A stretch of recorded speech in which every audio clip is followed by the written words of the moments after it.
วิดีโอนี้จะเป็นคำศัพท์อยู่ในม.2 อยู่ในภาคที่1บทที่1เลยในบทเรียนคำศัพท์อาจจะมีหลายเนาะแต่ว่ามื้อนี้ครูยกขึ้นมา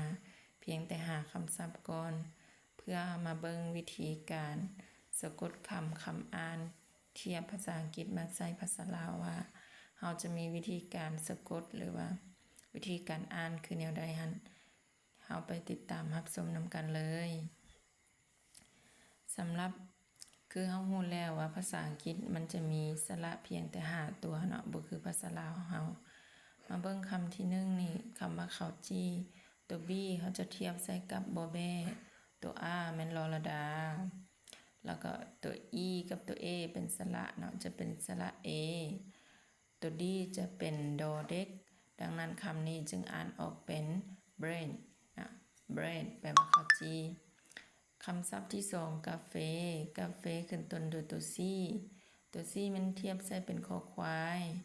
ตัว O กรณีนี้มันจะเป็นพยัญชนะเนาะออกเสียงเป็นตัวอตัว F มันฟอไฟ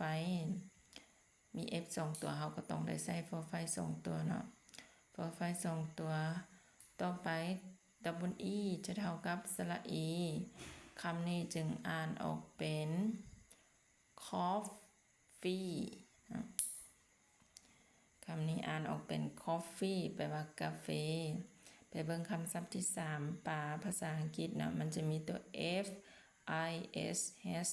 ตัว F คือ9 for ไฟตัว I เป็นสระอยู่ในนี้จะใส่เป็นสระ E นะถือเป็นสระ E S H จะเป็นซอสร้างออกเสียงเนาะคันสั้นอยู่ในนี้ภาษาลาวเขาจะบ่มีตัวสะกดคำอ่านแบบนี้เนาะแต่ว่าแนวใดเราก็ต้องอ่านพยายามอ่านควบวิธีอ่านก็คือเอาคำทางหน้าก่อนเนาะ for สระ e มาผสมกับซอสร้างนั้นจะเป็น fish ต่อไปหมากไม้ภาษาอังกฤษมี fruitเนี่ย F คือ9 for ไฟตัว R มันลอระดา UI มันสระอุ T มันทอทุงคำนี้จึงอ่านออกเป็น first เสียงลงท้ายด้วยเธอตัว T เนาะ